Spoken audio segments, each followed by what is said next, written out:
All right, we are live. We have just gotten a quorum, so we will get our meeting started. Still have a quorum, right, Dorothy? Yes, sir. Okay, and we will start off with attendance. Go ahead, Dorothy, start us off. Dorothy Banashewski, Facilities Construction. Holly Hahn, Office of the General Counsel. Michael Tubiolo, Facilities Construction.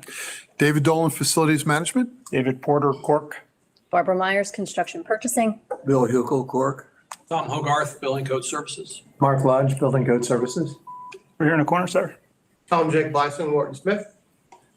Jim Milostan, Verdex Construction. Jacob Katz, Pirtle Construction. James Farrell, Facilities Construction. Bob Bliss, Office of Inspector General. James Campbell, Chief Operating Office. Joel Campbell, Facilities Construction. Roby Durrell, Moss and Associates. Sean Maurer, Core Construction. Okay, Dorothy, you want to do online for us, please? We have John Cheshire, Here.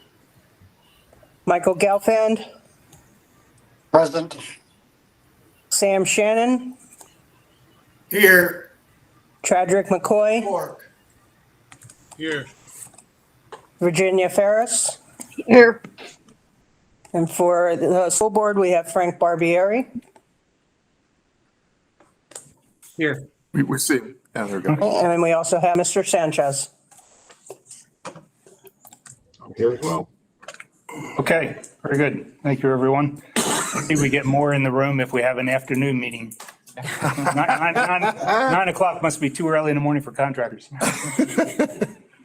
All right, I have nothing to report. Anyone with a conflict of interest on anything we're reviewing today? Or has anyone been approached by a lobbyist of any kind on anything being reviewed today? All right, nothing in the room and nothing online, so we're good with that. Dorothy, continue doing our CORC reports. They're very well done. Thank you for doing that. I think the board appreciates getting that kind of Reader Digest version of what we talk about. Staff updates. Okay. Good afternoon, everybody. It's really odd saying good afternoon. Oh, yeah. Good morning on this, but good afternoon, everybody. A lot of things going on. Of course, we're ramping up for our summer work. In fact, last month was probably the last agenda items that we could approve that will get us to starting construction in June. This year, our summer construction starts on June 1st. So a lot of our folks are already very busy, as well as our contractors. You guys are all probably very busy, shop drawings and getting everything all sorted out, ready for construction. We've got a lot of exciting things going on these days. I think last month I told you about our groundbreaking at Winbrook. And yesterday, we were fortunate enough to have a groundbreaking at our West Riviera Elementary School. It was a great event there. And later this week, later this week, i.e. tomorrow, we have the dedication ceremony at our elementary school, Malaluka Elementary. That's with Pirtle. And we will also be having our, earlier this week, we had a community meeting with for the West Acreage Elementary School. That's the new school out by Arden, out in the Arden area. We had it at Binks Forest because that's who's going to be affected by building the new school. Binks Forest, of course, as many of you may know, is quite over capacity. So this will be a huge advantage. We're starting construction right away on that one. And we are also going to be doing a groundbreaking, and I think it's in the beginning of May, for that site. So we got a little bit of that stuff going on. As a reminder, we have a early board meeting and therefore an early CORC meeting next month, the month of May. As we all know, month of May often involves graduations. So the board definitely does their work earlier. And my final item that I wanted to point out to the group is today is a bittersweet day for me. Since coming over to the district, I've had the pleasure of working with such incredible people, and I've really been pleasured getting to learn so much from so many of them. One of the people that I've had such joy and pleasure working with is Tom Hogarth, our Director of Building Code Services. Well, for those of you who don't know, Tom's last day is April 30th. Actually, Tom's really last day is tomorrow. But we will be losing Tom at the end of this month. And I can't tell you how sad I am because there's so many great qualities and such a talent there that I feel for the person that will come in behind him because it's one heck of a set of shoes to fill.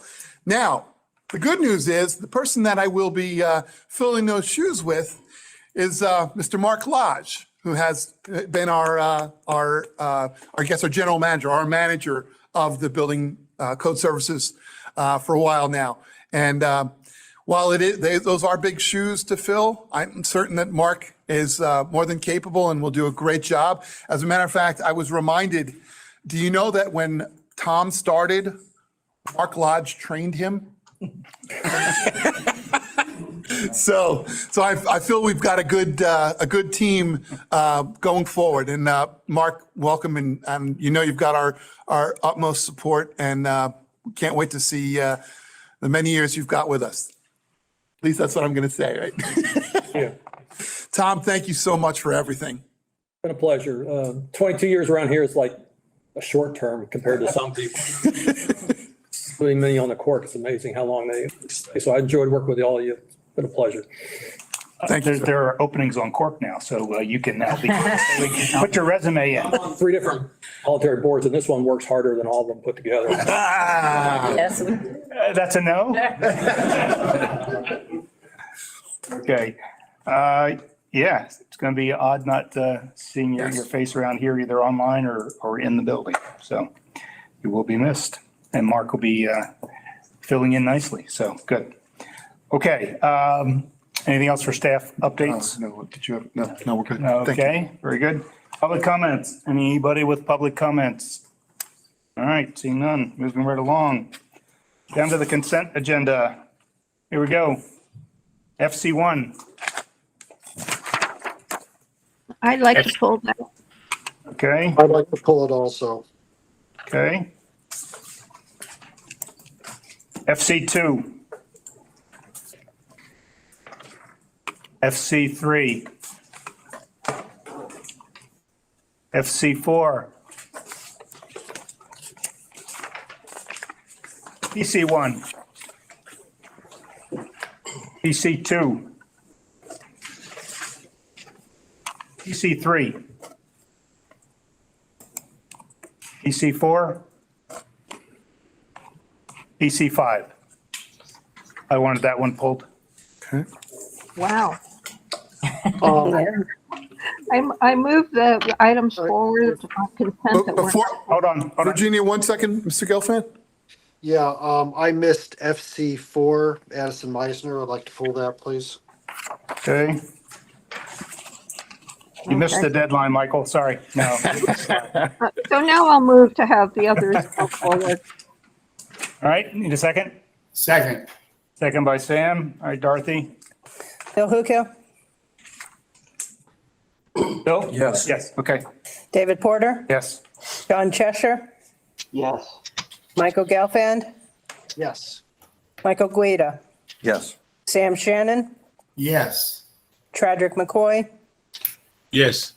Virginia Ferris. Yes. Okay, Thank you. on to FC1. Virginia, go ahead first. By the way, do you know that I'm here? Tom Who's that? Berger. Tom Berger. Oh, Tom. Berger, no, I did not see you. Add his vote. See, ask him. Okay, Yes. Tom, Yes. thank you. Okay, okay, 9, that's great. Okay, Virginia, now you're up. Okay, my questions are on numbers 2, 3, and 4. All of them from Song Associates. That there didn't seem to be any contingency amount in the balance there. Money was added and spent exactly. So I'm just curious where the money came from and how the approval went forward if there were no contingency amounts available.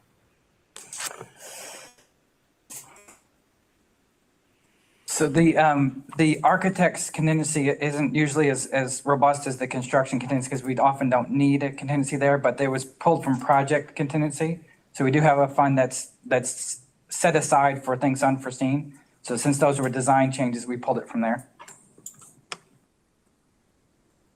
Should that be explained?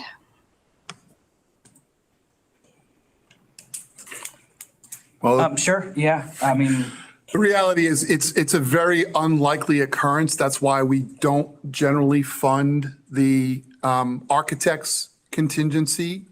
The presumption is the scope, we generally know what the scope should be and have very little risk of needing additional funds. In this particular case, because it was a project that's been on, well, the Fulton Holland was going on for a while, there were adjustments, and I think you saw that in some of the responses, the written responses. Right. Right, I didn't get the written responses, so I don't know. I'm still having trouble with my email, so I have to talk to you about changing my email.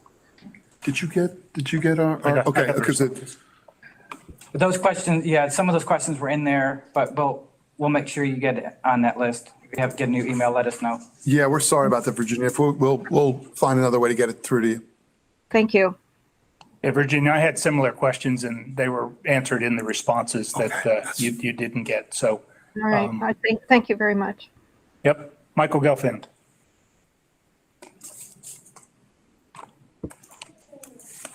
Michael? I know he came on and came off. Mr. Gelfand, are you still on? Yeah, I'm There still we go. here, kicking and screaming as we go here. With reference to the first item, Coral Sunset, the parking area. So it looks like the 86 vehicle spaces, who are they for? 'Cause They're for staff. Right now it's a field that they park in when they need to. So when they have additional, public that come and stuff like that, they have to use that overflow lot, which is just a field. and was there a reason why that wasn't in the original budgeting? So when we did the facility condition assessment, we set aside a certain dollar value for parking. I think it was in this case, it was under $200,000. So we did, it was a higher priority to resurface the existing lot because it was in really bad shape. And then design the overflow lot to be done as a separate project, as a minor project. So that's what we decided. We looked at, as those FCAs, it didn't say exactly which parking lot to do, but when we do the assessments, when we get on site, we do the worst of the bunch for what money we have, right? So that's why we looked at the existing parking lot and it was in really bad shape. So we recoded that and restriped that. And then we had enough money in there to design this future lot, but not necessarily build it as part of the FCA.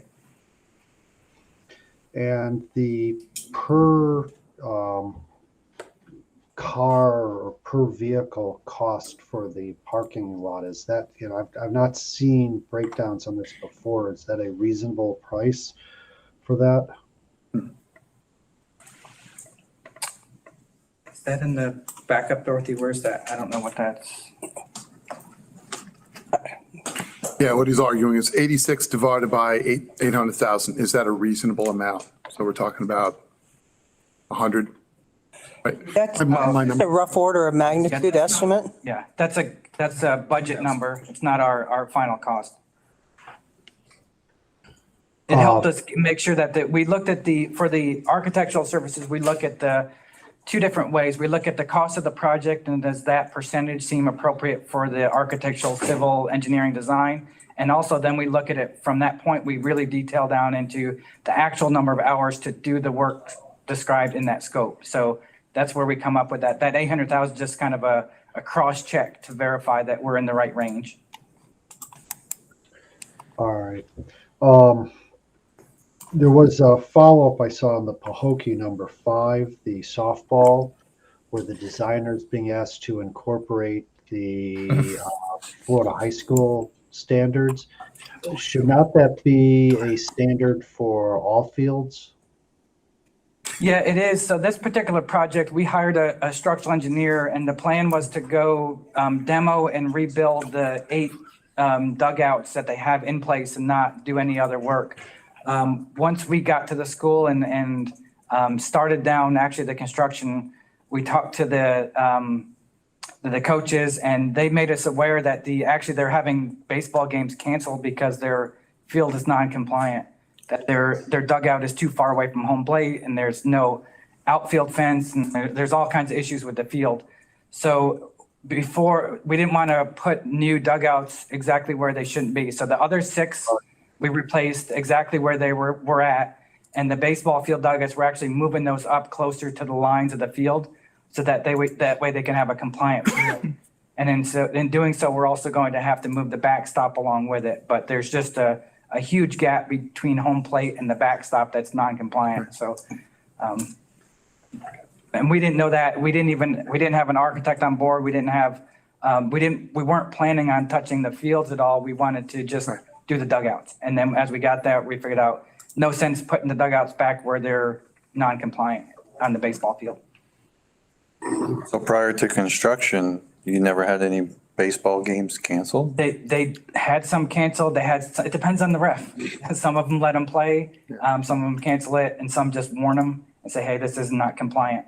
But we're not on that side of things. We don't always hear about every game that goes on, on the construction side. So It never got to you guys? we weren't aware of it until we went out there and started doing work at the school, and then they made us aware of it, and we're like, oh, that's good news. He's absolutely right. We find out after the fact about lighting issues. Yeah. Sometimes the light banks, there might be a light out, and the umpire might say, all right, well, you better have that fixed the next time. We'll play, but it's almost non-compliant and whatnot. So then hopefully they tell maintenance and we send a crew out there and repair. But in this particular case, when it came to the dugouts, no, we didn't really know about it until right when we were getting ready to start. They said, yeah. And this particular project actually started out as a maintenance project.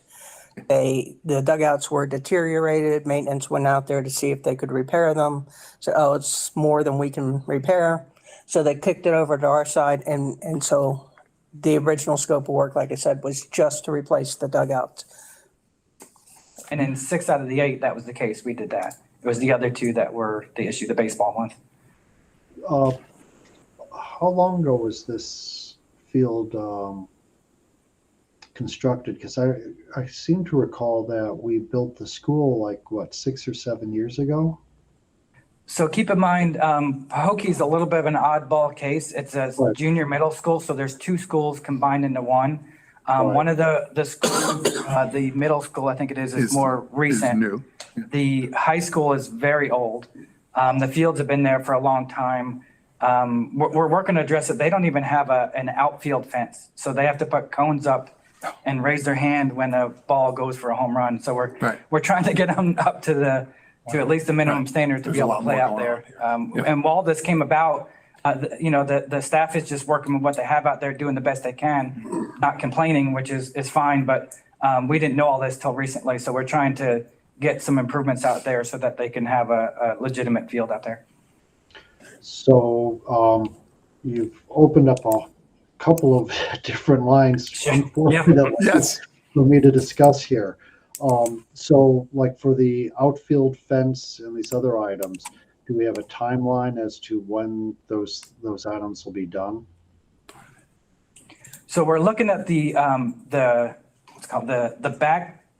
backstop to go with this project, and we have a design now for we're working on the design for the backstop at the same time. So that'll have all the structures, because the backstop needs a lot more structural reinforcement than just your outfield fence, right? So, but we're working on both those simultaneously to hopefully get, by the end of the summer, have them where they have a backstop, new dugouts, and an outfield fence that they can actually use. We are planning for some future, at some point, to do a scoreboard and that kind of thing. So we're just trying to move some power out in the right location. And then a different group in maintenance is actually taking care of making some field improvements with the clay and things like that. So there's half a dozen different minor projects going on out there trying to improve things, but this is just one part of it.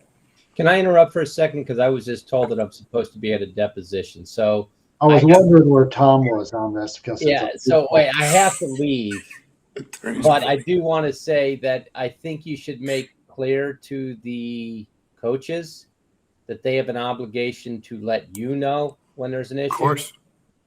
Especially in a place like Pahokee where you're not going to be there every day.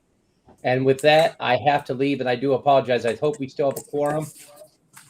We do. We do. Thank you, Yep. and I apologize. Bye, Thank y'all. You don't even need your body, Tom. I'm out. David, Porter, I need to talk to you about something else later. There you go. All right, Yes, so thank you, back, Mr. Berger. He's right, Mr. Gelfand, you're right, if that's where you were going as well. We do need better lines of communication with our coaches through their AD, through the principal, through the maintenance department, for us to hear about them. And sadly, we have, I probably can count off 3 or 4 in the last few weeks of circumstances like that when it comes to athletic facilities, that we don't really find out about it until it's oh, hey, by the way, I randomly ran into today, for example, we had a principal leadership today, a leadership summit. All the principals come out for training and for getting a lot of feedback. That's an opportunity for all of them talk to each other and then also talk to district staff, leadership district staff. And that's where they catch us and go, hey, by the way, I've been meaning to tell you, we've got this problem at the field. It's but- find out that it might have been years ago. I appreciate, so let me take this one step at a time if I can, where we had left off.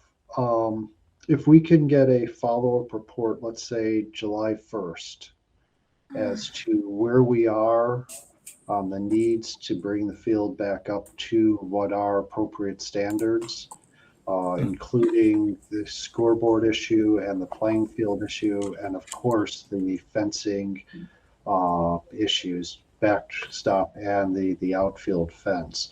So I'd like to just make certain that this thing, moves forward. I am, Tom sort of preempted me on this, and this may not be a work issue, but I don't know that it's being addressed elsewhere, so I'll just vocalize it.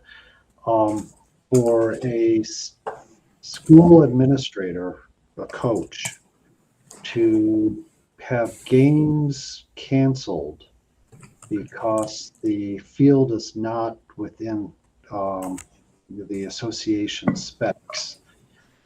I don't understand how that did not get to us, if not the first time, the second time, or if not to us, up the line. And David, I'm not expecting your staff necessarily to have an answer to that.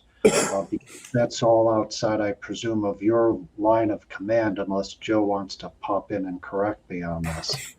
But something, if we're dealing, if the same administrators are in that school today as were years ago when this started, something's wrong. And someone needs to take a look at why this isn't being reported up. I don't know the impact necessarily of having an outfield fence, but if the dugouts are causing games to be canceled, that's something we need to know just as much as we need to know that, there's tile being, lifted up in the cafeteria that's causing a trip hazard and someone's going to get hurt. Am I wrong on that? And again, David, I'm not putting you on the spot on this. I don't expect that you have an answer to it unless, you can give me one now, but something's wrong. Well, no, and forgive me, I can't argue with you in that I think we're coming from the same perspective. I mean, what we do here on staff, we care about doing what the kids need. And we can only do what we're asked. And I appreciate and so we certainly. Yeah. I was going to say, I was going to say, thank you. You bought me some time, Mr. Sanchez. Mr. Sanchez. But what I'm looking at is on the other side of the district organizational chart, someone needs to be going out to that school and looking at, the chain of command and saying, are you afraid of telling us that your games are being canceled? I mean, I shouldn't have to be raising this someone needs to be finding out what's going on in the mindset of the administrators in that school. Mr. Sanchez. Yeah, good afternoon, everybody. I don't want to draw conclusions yet because I don't know all the facts, and I don't know if this is if the athletic director is a new person or the coach is a new person or whatever the case may be, and even as far as back as when we built it originally, what was the intent back then? What was the code requirements and all those kind of things? So I don't want to put blame on anybody without knowing all the facts yet. So I think that's the first step, is to understand what the facts are. But again, what's key for us is getting it fixed and making it right. I could tell you from my experience, not just with facilities, but with transportation and other areas of the district, the Glades community in general, I wouldn't say this to a person, but this is stereotyping, but I hate to always do that, but I hate to do that, but they complain less frequently than other communities do. And even when they should, I remember a time when I was out there proctoring an exam and the desks were broken. And I'm like, I couldn't understand why nobody pointed out to me before that the desks were broken and kids were sitting on broken desks. And I immediately, make sure we got those desks replaced. But that's unfortunately, there's a certain mentality that, this is what we get out here in the Glades, and that shouldn't be the case. But, I try to make sure that we do our best to provide equity and getting students what they need, regardless of where they go to school. Good answer. And like I said, but in this particular case, I just don't want to get too far ahead of ourselves without knowing the particulars of the situation. I agree with you on that. That's why I said, I don't know if we have new people in there or not, but someone on the academic side of the chain of command needs to take a look and let the folks know that, when you've got a problem like that, you got to report it. I know if it was my daughter's school, you'd have 10,000 folks screaming at you, before the ref made it to his car. All right. So can we get a follow-up, let's say July 1st, as to where we are on this? We will do our best. Yes, sir. Yeah, we're not asking for it to be done by then. That's what I was saying. That's why I didn't want to commit to it. No, we just We'll want to have follow all the schedule. answers, but you're right. Yeah, Yes. and your schedule will say we finish this, this, and this, and here's when the next stuff's getting done. That's all. Mr. Dolan, is there like a 1-800 number to call? For turning in sports complaints. Yes. That on the wall somewhere? Like No, and cell phone number? any number of things, right? There's some of these may be stemming from years ago, years past, where when maintenance didn't have a lot of money in years past. And we may be fortunate that now we do have the benefit of the sales tax. And we can say, when somebody calls and says, hey, our scoreboard's not working, all right, we'll get a guy right out there, no problem. And maybe it comes from a different mentality from before, that, if there wasn't always money to solve everything, that we're now in a position to say, as Mr. Sanchez said, get out there and get it done. Let's get it fixed. Mike, you want to make a motion for this? Of this particular one, because I got a couple of other questions, and I'll try to get Oh, all right, through go it. ahead. No, go ahead. 10 K.E. Cunningham. I may not understand the GMP as well, but shouldn't the unanticipated costs be incorporated into the risk of the GMP? So the way our contract's written, it says that they can come back and rectify those. In this particular case, this contractor accepted, I think it was like 3 or 4 projects with this, estimated his bonds and insurance on all 4 of them low, because we had a couple of these in the past few months, and just did an estimate on all of them. And then when he realized he got quotes from an insurance carrier that it was substantially more than he had guessed. So he has provided those quotes to us. So this is the actual dollar value of what he's paying for the bonds and insurance. But the way our contract reads is that they can use the contingency in the project for that. So this is the cost minus the estimated? Yes. This is just the over and above cost. Anything else on that one, Michael? No, then on the cost escalations that we have 11 and 13, the process that we went through to make certain that this is an appropriate, because I see these are at 12 and 15% respectively, or the other way around. At what point are we looking at, saying no to these things? So in generally speaking, the market's kind of leveled off. So we're hopefully we won't see very many of these going forward, but there is still a lot of catch up. This isn't yesterday. We're playing catch up with when the actual work went down on Lake Worth High and Melaleuca. Obviously, Melaleuca, we have a dedication this week, so the school's done. We're processing the paperwork for this. They provided it in when it happened, but our process just takes some time to go through the paperwork and vet it to make sure it's accurate. Get those trade sources, make sure that we're only paying for the material costs, that kind of thing.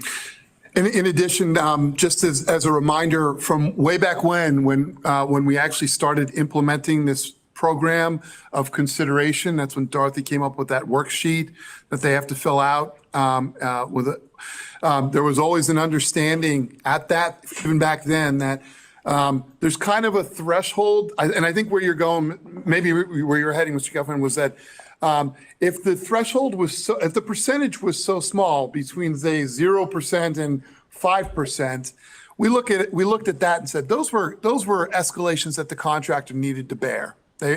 Those were within the risk, the tolerance that we'd expect the contractor to bear, and if the escalation was an astronomical amount of 50 or 75 or 100%, that was also those had to be considered differently. But we kind of had that range where if it was in the 5 to 10 to 15 to 20% range, those were ones that were out of the ordinary and within reason that the district would be considering taking care of. So that's why I said that may be that threshold. That 0 to 5 was probably, or maybe 0 to 7 or something like that, that's the contractor's burden. Say 7 to 15 or 20, that's something that we needed to consider, that the district understands and recognizes. And any of the really big ones, we'd have to consider those independently as why would they have been so dramatic? Like you may remember a couple of years ago when we did have 40 and 50% escalation. So there has been a model in there. And again, the other thing we want to make clear, this is not going on in a vacuum. A lot of these things are being evaluated with our estimating team.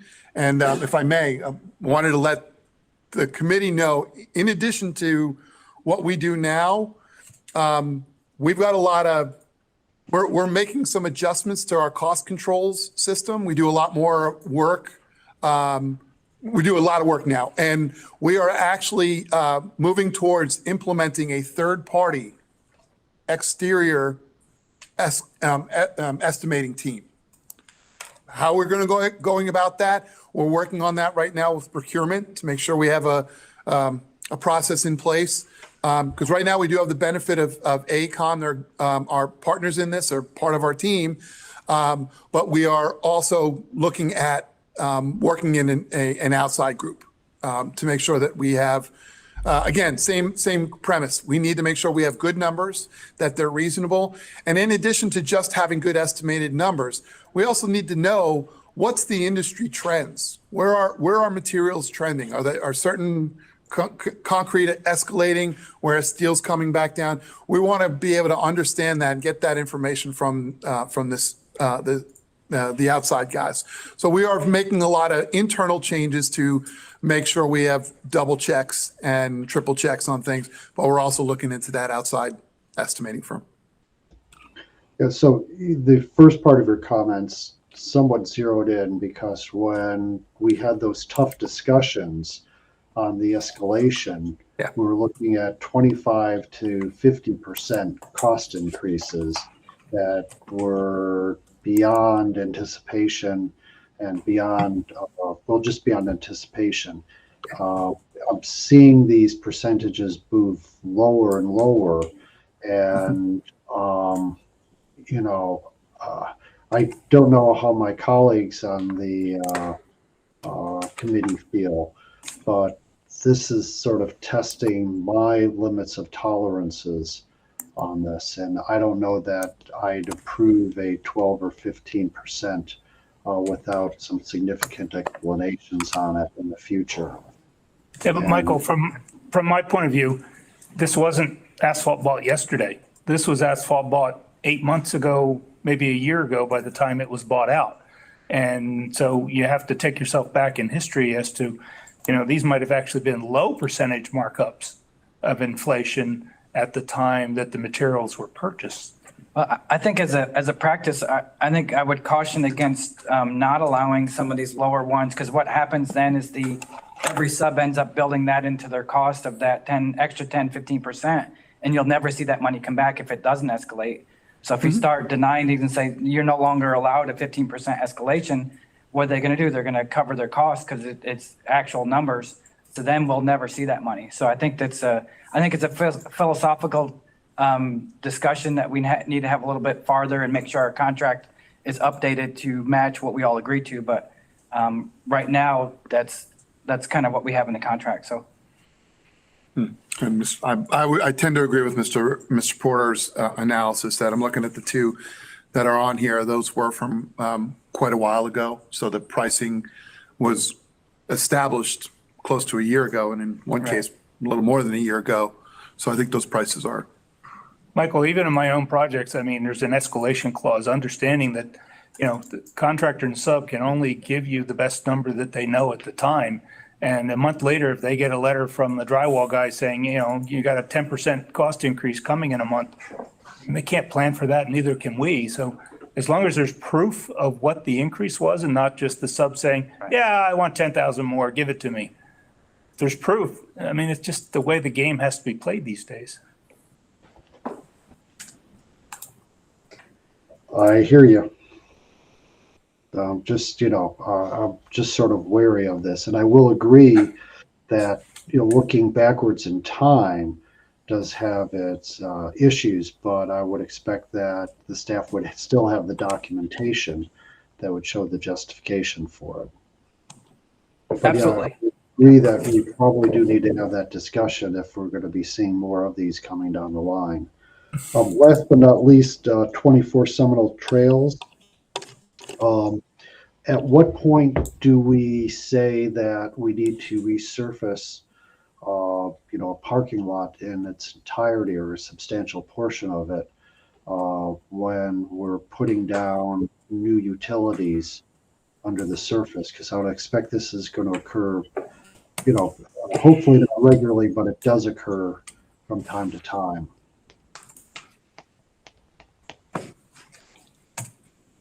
Yeah, it really should take place in the design phase and clearly identify how much needs to be resurfaced. You got a good point. In this case, it would identify just the trench. And once you do that, it's better to go kind of corner to corner to make it look like it wasn't all patchwork.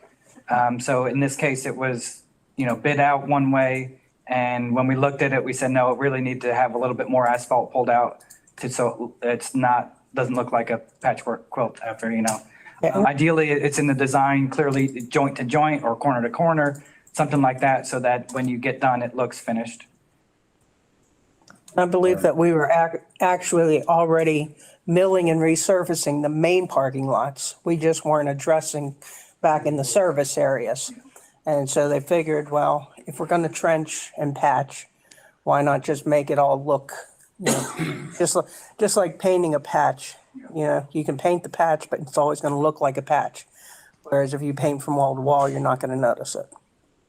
Michael, I didn't pull this one because I thought it was pretty cheap at 2,000 square feet for $6,300.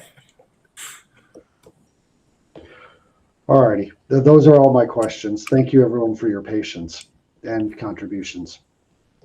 Okay, I need a motion for FC1 to move forward. Move to go forward. Okay, need a second? I'll second it. Second by Michael Guida. Any other comments, discussion? All right, poll list, Dorothy? Bill Hukill, Yes. David Porter, Yes. John Cheshire, Yes. Michael Gelfand, Yes. Michael Guida, Yes. Sam Shannon, Yes. Chadrick McCoy. Chadrick, are you still here? Yes. Thank you. Virginia Ferris. Yes. Thank you. Okay, FC4, Michael Gelfand, you pulled it.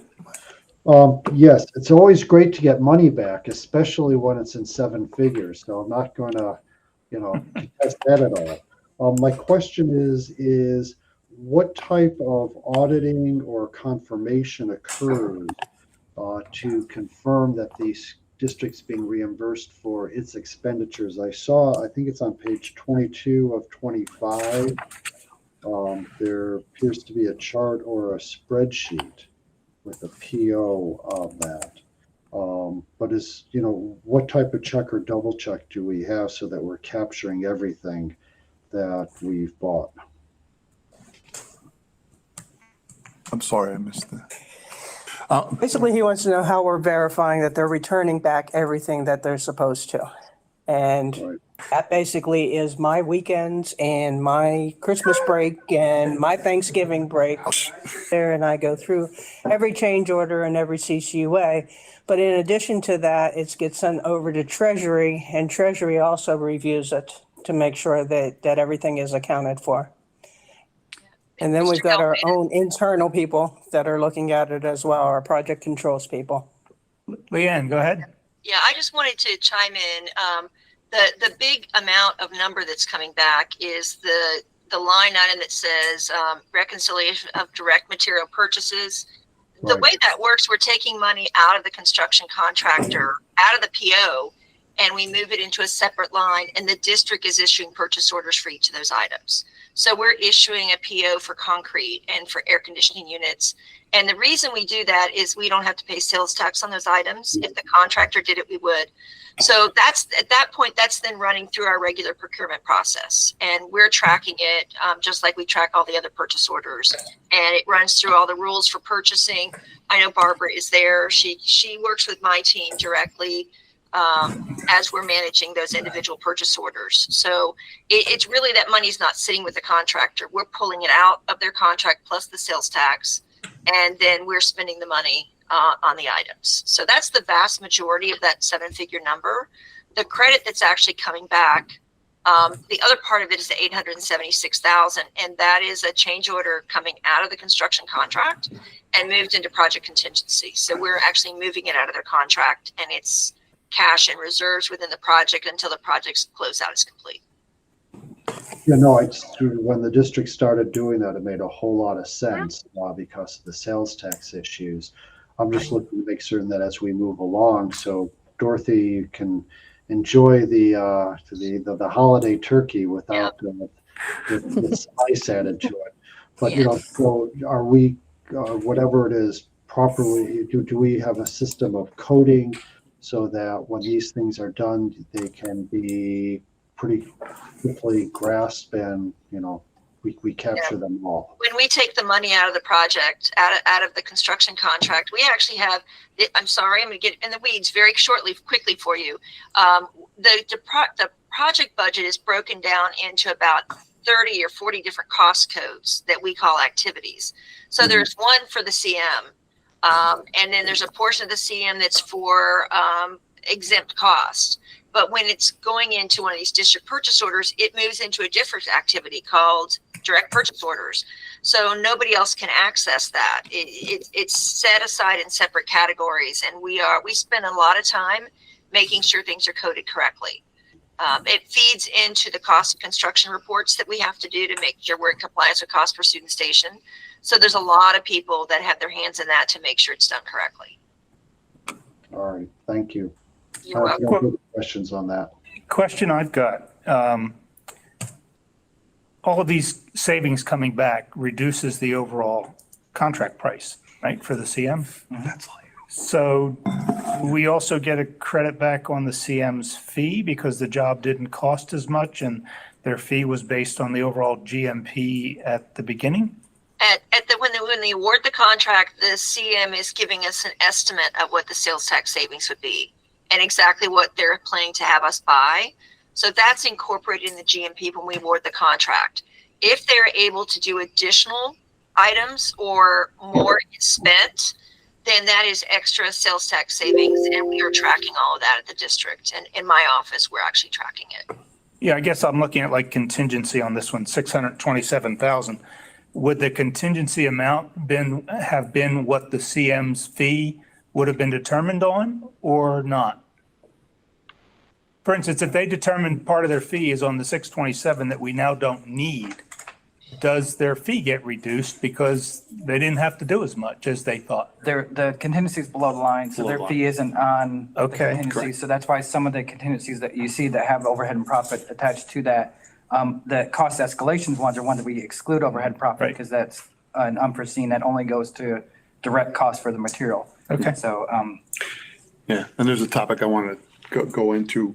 You can either do it now or during If the it's next related one. to this, go ahead. Kind of, well, and it's again, going back to my estimating and whatnot, but our staff is working with some of the other departments and in particular with our purchasing department. And we're looking at making changes to our CM at risk contracts, some language changes because, well, to some sense, there are confusions between the contractors and how we interpret things and some of the questions that I know Mr. Cheshire's, he's been a master at figuring out where the monies should be coming back and how changed around.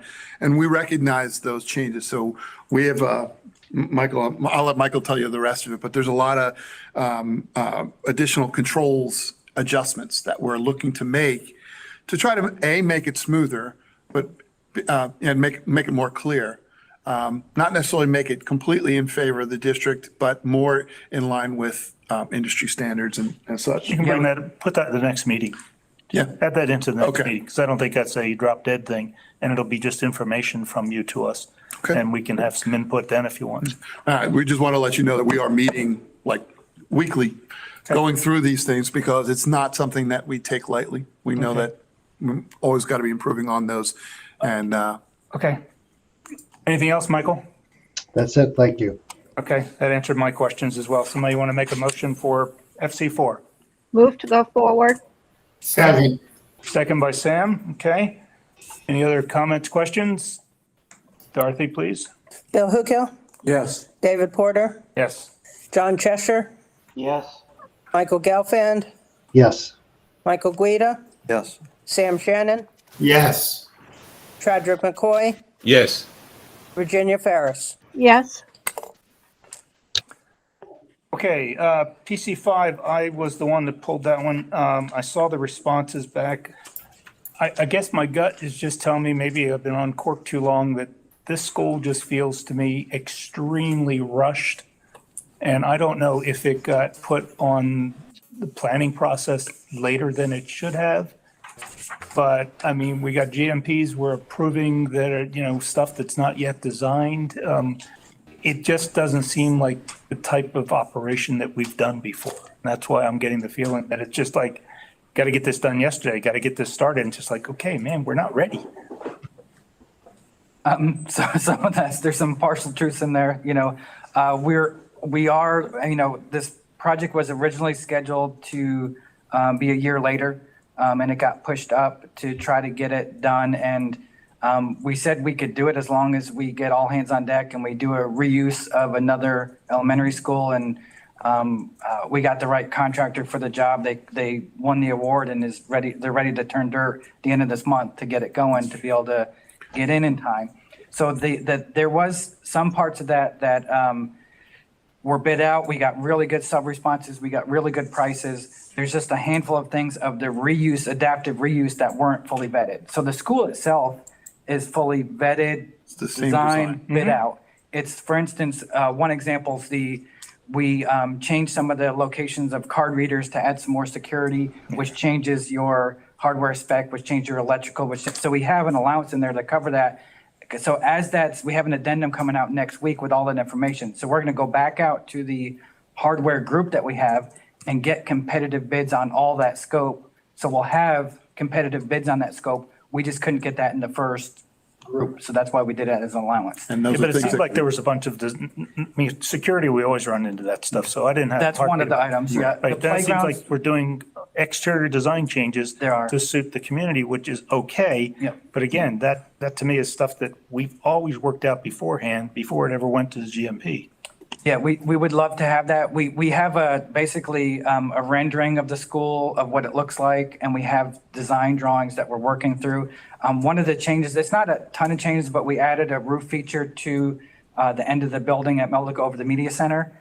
So we were concerned that that additional weight may increase your foundations, change your tilt wall design, and add roof trusses. So we put an allowance in that. Since then, we found out our foundations are good, our tilt panels are good. We just have the cost of the trusses and the roofing. So we wanted to make sure that no matter what, once we vet that out and do it is accurate. And part of that, the challenge there is that we don't just design in a vacuum, we design with the contractor so that they help us weigh out, well, is there a better way to do it? Can we look at, concrete versus steel? What's the most cost-effective thing to do here? What's the best system to use for your best value? Rather than just design it and bid it. Because we could have just designed, and you understand, if we just designed it and bid it, we probably would have had a number, but it may not have been the best solution for the district. So You would have had a working as number to team- know that you're redesigning. yeah, that we're Yes, going to end up coming exactly. back. That's what the number would have told you. Yeah. I guess maybe I still don't have the answer of why we pushed this up a year. Are the schools that this is going to relieve? They're overcrowded. They're I at, understand, but they've been overcrowded. yeah. So They're getting about, I think they said 86,000 students per, or I'm sorry, 86 students per year at the school in addition to being 120% capacity. So Okay. it's like, we could go add in a bunch of portables, but that's kind of a Yeah. waste, The demographics are often what drives it. And we recognize I that. understand that. We stay very closely attuned to that. And in this case, Lennar Homes is building massively Yeah. fast. And the Arden community changed also. That, we typically have a new community come in and we can pretty much project out a certain percentage will have, elementary age kids. In Arden, it was just unbelievably skewed to have families with young kids. And we expect kind of a normal range of community. And in this particular community, it was everybody had little kids. So that's what kind of threw us off. So instead of having time for the community to grow, it was just everybody that moved in had little kids. And part of that had to do with the developer and the type of housing that they changed up partway through, had some more cost-effective homes and actually reduced the number or increased the number of homes by putting some townhouses and things like that, which were more affordable. That was fantastic, but there's more kids than what they were expecting. So that kind of snowballed and we said, wait a second, our projections were a little slow. We can certainly wait another year to do it, but it's just kicking the can down the road. well, that answered my question. Mr. Sanchez, I know you had your hand up. Do you want to comment on it as well? I think Michael answered better than I could have. Okay, I was going to say. I'd let it go. Different voice. He did a really good job. And most of these kids are in Binks Forest, or we coming from Binks Forest, which is way overcrowded. And it's simply, we either spend a couple of $1 million adding more portables to Binks Forest, if that's even possible to accommodate them, or we get this project done a year earlier. So it was best that we try to get this done a little bit earlier. The simple answer is the demographics changed from what anybody could have predicted. Yes, And so let's build the new school instead of putting more money into temporary stuff. exactly. Yeah, understood. All right, that's all I had on this. Anyone else have anything? If not, need a motion? Where is it located? Arden. Arden Community out west. Virginia, thank you. Need a second? I'll second. Michael Guida, second. Any other comments, questions? Dorothy? Bill Hookill, Yes. David Porter, Yes. John Cheshire, Yes. Michael Gelfand, Yes. Michael Guida, Yes. Sam Shannon, Yes. Tradrick McCoy. Tradrick? Okay, Virginia Ferris? Yes. Okay. To in progress FCA work update. Okay. All right, as you'll see, there's quite a bit of work coming up.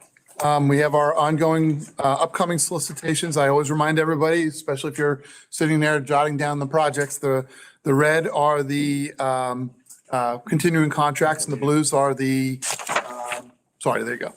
Blues are the, I'm looking at my own screen, duh. You're all laughing at me, wondering why, because I'm looking at the screen going, of course I'm talking about this. Chadwick, Sorry. Yes. Chadwick, were you able to vote on the last one? No, I actually came off of mute and my browser crashed. So I was voting yes. Okay. But, Excellent. I just got back in. So Okay. Yeah. Thanks. Okay, as you can see, the previous slide that she had up there, talking about the amount of money that's, the revenues we've seen and the expenditures, still have very high participation, both in contractors and designers. Next slide, the reds and the blues. The reds are our continuing contracts. So we've got a lot of those projects that are moving forward. A handful of the RFP items in blue. Which makes it a little, this slide is always what I refer to as the CORC slide, so you guys can start preparing as to what you're going to see. Looks like in April and June, there's some items. But the Mays are all the reds, which are the continuing contracts. And we certainly will continue to update you on, we're working with purchasing, want to make sure we update you, the committee on those continuing contracts, who's got what levels and whatnot. So I know we've been talking through that. So the blue is June will be selection committees? Is that what that is? Well, those are GMPs that are going to be coming to this I committee see. to vote on. I see. Yeah, Okay. yeah, we'll have, those are, I think, 2 of the 3 are facility renewals, and the South Intensive Modernization is the big redo of that space, Okay. of the old South Tech space. Okay, next one's, I'm not going to go through this because it's kind of a similar, but it basically shows our process of going through the development stages. What we're doing with Form As, we always refer to them as our procurement forms. Next slide is the GMP activities. This is pretty much giving you a vision of what the next several months worth of the projects that will be coming forward, whether they come to CORC or go through the CCNA process. Okay, next series of slides are all the ongoing facility renewals. They're all in alphabetical order. So we've got a ton of work that's still going on. And I don't want to say we're slowing down, but we know that come May, we start doing a lot of testing in the schools. So we try to limit the activity. So our teams, our construction teams are working around those activities. And here's some of our photos of some of that work that's going on. And know that those urinals, by the way, it's a distorted picture. They do not look that Yeah, I'm thinking wide. myself. That's, when I put it on there, I was like, how am I going to explain this? All right, I'm just going to tell them. Yeah, they're not, that's just a distorted It's a photo. new fixture I wasn't aware of. Okay. And you can see a lot of the work. It's, some of it's not pretty. It's, switch gear and things like that, but that's important for us. So Grove Park, we're basically at the finish line. It looks like we're going to be getting TCO within the next few weeks. We've been going through all of our final inspections. And we will be prepared for move-in in the summer. There's that great entrance down at the corner of Military. Yeah. There's the big open play area in the back. Again, I always love these things. And I want to remind everybody, when you look at that photo, all right, can you tell me which buildings were the ones that we kept and renovated, and which ones are the new ones? That's symptomatic of the great work that's done. We make sure that these buildings they are not just getting a Band-Aid, they are getting a full modernization, even if the shell stays, so. And on Grove Park, we are in fact doing the addition portion. The addition will be done, I think it's this summer. I think Judd's around. It's getting close, yeah. Well, the shell is already done. Yeah, shell's done. We're already working well on the exterior's done, inside. so it's all Inside, Yeah, it's all inside lighting, work. painting, Yep. Good. Yeah, Go ahead, Judd. I know you wanted to respond on that.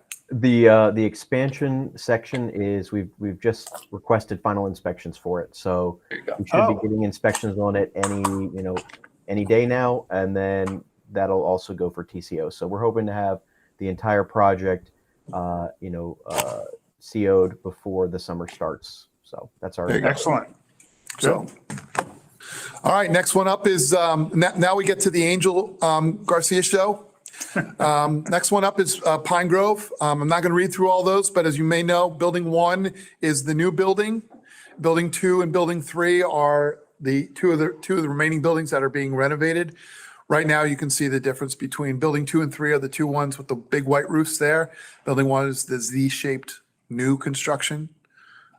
Roofing is all done on 2 and 3, and I think it's just about done on Building 1. And again, reminding everybody that big donut in the front right there is where the kids are right now, and that will be abandoned at the end of the school year. So the kids will move into, over the summer, we'll move all the activities into the Z-shaped building, Building 1, and then Building 2 and 3. And we will knock down that building and work on the parking lot. So as you probably can see in the top right, or on the right-hand side, there's a little parking lot that will remain in place while we do this work, starting next school year.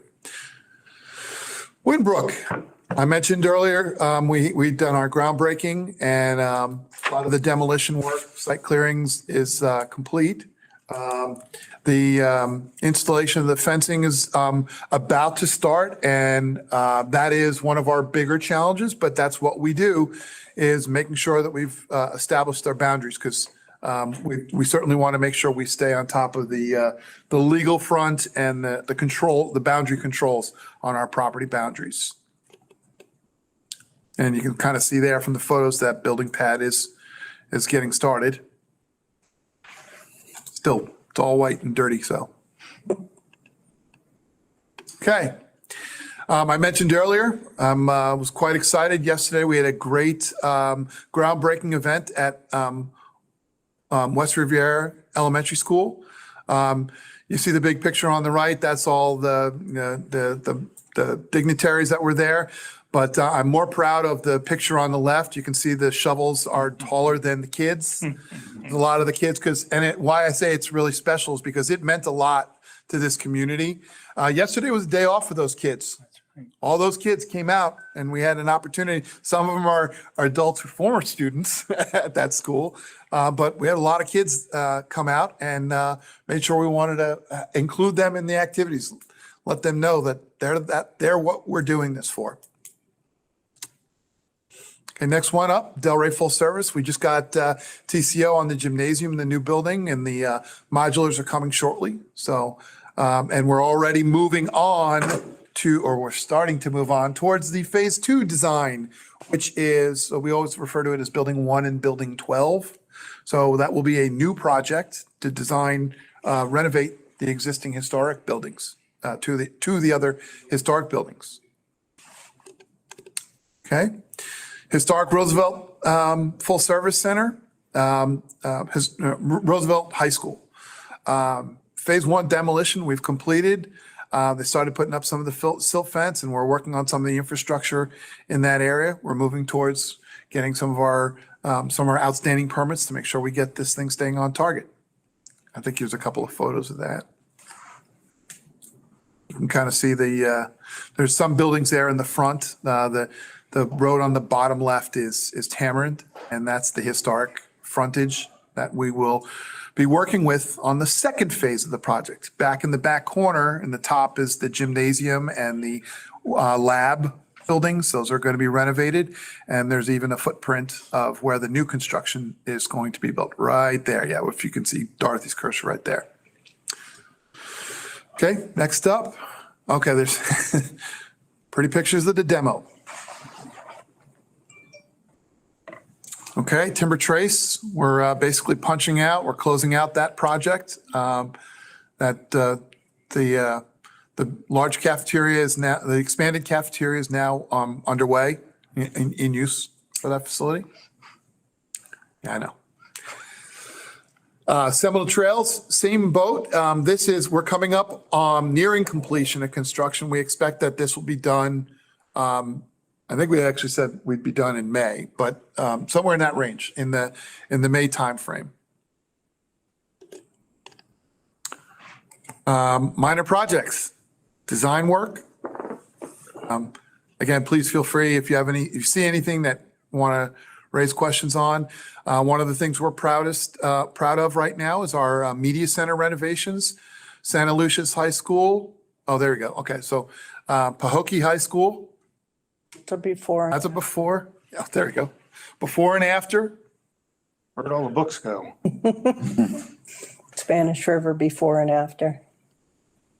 You can see it's much more current, glass enclosed workspaces, maker spaces, things like that. And here's That's Dwyer, before and after. And a lot of these media centers are multi-purpose. You'll notice that a lot of the furniture that is selected are the kind of furniture which you can bundle together and then pull apart and set in separate areas, because while you notice on some of those things, these are testing rooms for a lot of these schools. So putting in great furniture and having reading areas and such are still important facets of media centers. But equally important is the flexibility to turn it into larger convening rooms. Yeah, but I'll go back to my question, where are the books? I mean, why do you need a sitting area for reading if there's no books to take off the shelf and read? They just haven't restocked yet. Yeah. There is. Oh, Yes. It's okay, not fully back in place. And- okay. And as a reminder, we did 5 now, but we've got another group of 7 and then another group of 8 coming behind it. So those group of 7 are in design and permits, and hopefully we'll be starting construction on those soon and whatnot. So Okay. that's why the media centers at the high schools are our first stop, and they are getting the state-of-the-art furniture and equipment. And then, knock on wood, in the future, we will be moving on towards middle schools and elementary schools as well. So when you build one of these, you have to gut the place first. So you got to move the books someplace else. Yeah. You don't have a media center for what, 9 months, a whole year? So the kids don't, They're indoors. In about 4 months, 3 to 4 months. 4 months, the kids really have no books to go take out. I guess you move them off site somewhere, the books. And elsewhere, there's other classrooms. But what? Do a lot of ebooks. E-books. Yeah, again, we're focusing on, these are the high schools, so, I think of where you're going is that what middle school and elementary schools are going to look like as well? Probably not. I as- wouldn't no. expect that to be the case. No. This is much more Right. digitally sensitive student. But what we do on elementary school, the shelving for the books is all on wheels, so that they can move it around and they can move it out of the way and make it larger space to be usable. Just can't put it in the hallways or you'll hear from Mark Lodge. That's true. A couple other photos. We got the Boca Raton Field House is well underway. Hope we'll have that done this summer. And one of the items that I know, again, going to Michael's comment earlier about, and I think Joe's comment earlier about the Glades, Kate Cunningham's new PE pavilion. It's a school that was built, did not have the outdoor pavilion like a lot of the schools we build nowadays. And this is very similar in nature to the facilities that we build at all our new ones, with a big covered area so that the kids can be out there under shade, under cover, restrooms, coaches, storage closet and whatnot, coaches room. So we're excited about that. We know that they certainly appreciate that in their population. Question I've got, and I think last meeting I brought it up. I think the new CCNA limit was passed and approved. Is there some plan to do something with that in terms of our continuing contracts? Not yet. We've started to throw around ideas. We have not gotten to any kind of consensus about what we want to do yet. But we know it's there and it's something on our list to do. It just wasn't. Some of those questions, regard the burden of risk. If it's up to $7.5 million, that does not go, right now, the $4 million projects are still, I don't want to say small because no one would ever consider a $4 million project small, except for those big contractors that are sitting on the outside of the room here. $4 million projects aren't small, but they're small enough where we can control them, and they are, with our project controls, a lot of the controls that we have in place, they're good. We want to make sure that when and if we go to a $7.5 million threshold, that we're bringing those forward. How do we go about making a body like this and even the board aware of them? So before we jump into it and say, sure, yes, definitely, we want to make sure we've thoroughly vetted the burden on that. And how does it affect our existing contractors, and how do we open it up for new contractors at that point? So there's a lot of. Do we have to abandon the 0 to 2 or the 2 to 4 if we go to 7? Mr. Sanchez, I'm sorry, Ms. Ferris, I know, but I wanted to, Mr. Sanchez, I know he's going to comment on the same thing. Yeah, but I think you could go to 4 to 7. And so you set up a whole different tier of contractors. We've already gone that route. And you avoid the selection committee process. Correct. Of doing it one at a time that takes so long and so involved. Virginia, you were up first, and then we'll go to Mr. Sanchez. I'll let Joe go first, because I have a different question. Go ahead, Joe. No, this one is, I just wanted to kind of echo a little bit what Dave said and kind of expand a little bit further. But he mentioned earlier in the meeting that we want to bring on a third party to do our help us with cost estimating. Also, there's going to be involved with reviewing our GMPs and making sure just kind of double checking what we're doing, but also providing an opinion letter for not just our individually bid GMPs for our CM at risk projects, but also for our continuing contracts. So we want to implement some controls, but we also want to balance it out with we don't want to give up the benefit of having a continuing contract. The benefit is that we don't have to do an individual solicitation. We don't have to wait a month or 2 or 3 to go to the board before we get approval. So, but we have to balance the speed of the continuing contracts with better controls. And that's one of the things that we want to bring back to CORC and to let you know what we're proposing to do to make sure that that we're reporting back out on what we're doing with those continuing contracts. So you know how we're managing them, and you can have some opportunity to if not pre-approve, at least have a review and say, okay, the district, you approved these GMPs under these 2 or 3 on the last month. We got these letters. We got, this is. I want you guys to feel some level of comfort with how we're doing that, so you can report back to the board that you are seeing what you need to see to make sure that those controls are in place. So that's something that Dave and Michael and myself are working through to bring back to CORC, so that everybody has that level of comfortability, and we have the transparency that's necessary without tying our hands at the same time. Good. Virginia. I have a comment and then a question. My comment is, of course, as a librarian, I'm very concerned about reading and media centers being the heart of reading. I understand them being used as multi-purpose areas, but if they're surrounded by reading materials when they do come into the library, it much more enforces that reading, the importance of reading. So I do hope that Media Center stops being all media and no book. That's just my comment. But question, I've been following in the Sun Sentinel what's going on in Broward County with the charter school, what they have, the amount of money that the charter schools are taking from both Broward and, of course, Palm Beach County. And Broward County is talking about having to close facilities because charter schools are taking away their students. And I'm wondering, have we seen any of that effect here? Are we looking into the future? We're building new schools. I don't know if that's new students moving into the county, or if these are just students relocating, or the parents just moving from one part of the county to another, necessitating those Western schools.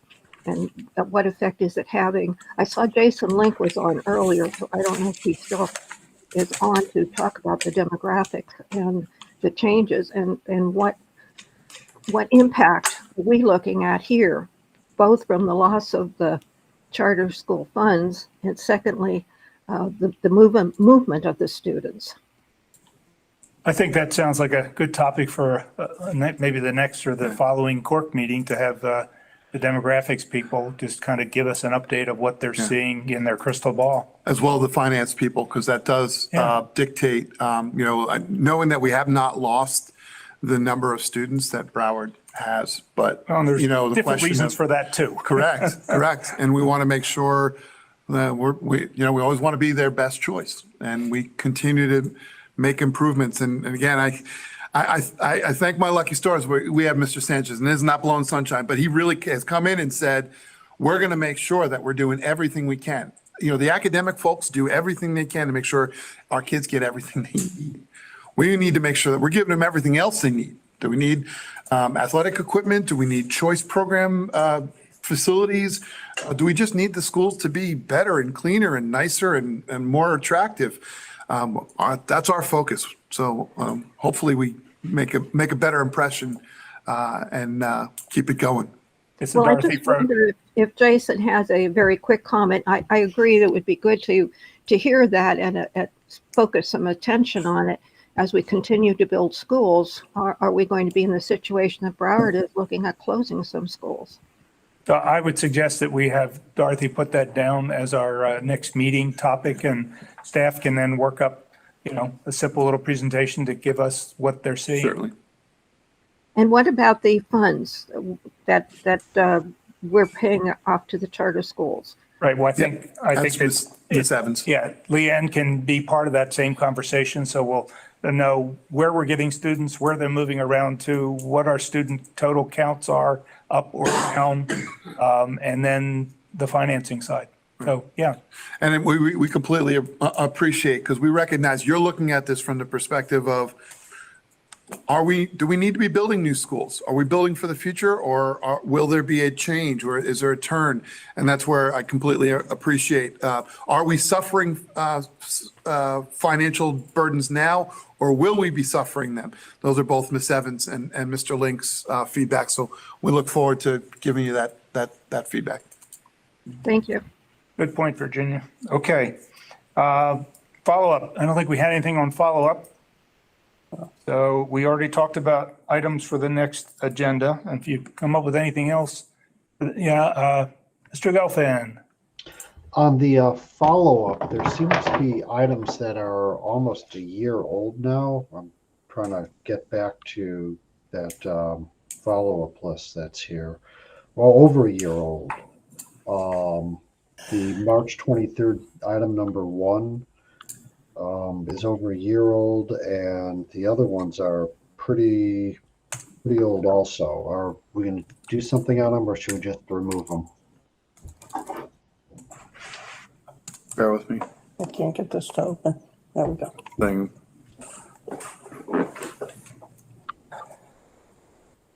We're all having trouble getting the item. When was that posted? I didn't see that 3 days ago when I went to, there wasn't anything in follow-up. I guess it Maybe must they've have been already posted after I anticipated my downloaded it. questions and deleted it all. No, it's in there. Yeah, and for the first 2 items, we definitely don't want to remove them. They're still valid discussions. What we talked about before with that potential contract modifications, we're meeting, making sure our policies, procedures align with our contract, making sure that our processes are streamlined and it's clear in the contract. So we proposed some changes which will help inform these 2 items. So we want to make sure we're actively working on it. It just takes a lot of time to go through and do that effort. And it's not just one contract. Yeah. I mean, it is the language for one contract, but it's virtually every contractor's individual contracts language has to be updated, and making those efforts is part of our challenge on that. I would suggest getting rid of number 3. I don't think we need to have that discussion. Our AC systems have always been designed way above minimum code, even above whatever LEED required. we were complying with LEED before LEED Correct. made requirements. And we're outdoor air. I mean, that's Yeah, and, one of the you things know, that all the rest of 60 Minutes and 60 everybody Minutes else. was trying to sell airtime, so whatever they, went and sensationalized, I don't even remember what it was at this point, so. They don't use as much outdoor air in the rest of the country, but South Florida, we Florida's have to. different, yeah. We, that's part of our every design, it has to be. So we get more air changes per hour than any other area of the I country. don't know about that. ASHRAE is ASHRAE, and that's a nationwide. Nationwide code. Well, bringing in outdoor air Yeah. changes that impact, so that's why. Okay. So, Well, either way, I don't think we need number 3 to stay on there. or back to 1 and 2, I don't know that we need to wait for all the contracts to be reviewed and updated before we have the discussion. Well, certainly on number 1, I think we're probably in a position, because I know we've gone over overhead and profit. We have these Friday meetings with some of the different departments on this, and I think we've gone over overhead and profit quite a bit. A lot of the different circumstances that lead from it, how that impacts others. So I certainly think we can put something together really quick on that. The second one, You're waiting for it to go through the policy process, It aren't is. you? Yeah. yeah, Yes, and we Mr. can't do anything Sanchez on- is going to yell at me because it's my push, and I'm trying to push it, but I will certainly get there's 3 items that I actually want to get pushed through. And there's nothing more to discuss until we get the final policy. Correct. That's all. So number 1, staff will come back with something. Number 2 stays on there as a reminder, and number 3 gets removed. I agree. All right, good points, Michael. All right, thank you. Okay, we got the date of our next meeting here, May 2nd. Anyone have issues on the minutes? Hearing none, minutes are accepted. We already talked about reviewing and setting the next agenda. So if anyone else has anything else that they'd like staff to dredge up and come back to us with, you can always let Dorothy know. Anything else by any member? All right. Mr. Chair. Mr. Barbieri. Yeah, I don't know if anybody on the CORC responded to you, but the administration would definitely like me to try and fill the 2 CORC seats before I leave the board in November. So I want to tell you what categories are open. So if you can all hear me, I would really like to fill those seats so that the new board member who will take months won't be able to figure out what he's supposed to do with that. But here's the openings that we currently have on CORC. Management Information Systems Professional or Construction Project Manager, a cost accountant familiar with construction accounting, construction estimator or construction accounting specialist, an MWBE representative or a community representative at large. If any of you know anybody that fits in those categories and be willing to serve, would you please get that information to my secretary in the board office, which is Christina Doctor, or the board clerk, Tony Sinclair, so we can get somebody appointed as soon as possible. Okay. Thanks. And I did send that information out actually after February's meeting, but I can resend it. Michael. You're muted. Is that list the same list that Dorothy, you had sent out, or is there a Yes. change to that already? Same list. I've been sending out some inquiries to some community leaders, but I guess you guys have scared them all away. Don't know what to do. Okay, anything else by anyone? Okay, Motion- we are adjourned. Thank you. Thank I you, just want to everyone. say, I do like the 1 o'clock meeting time. And again, before we all leave, I want to again reiterate my thanks to Tom. Yes, sir. Best of luck in retirement, and enjoy all that life has to offer. Yeah. Yeah, very good. Same here, Tom. We've been together a long time, Tom. Good luck.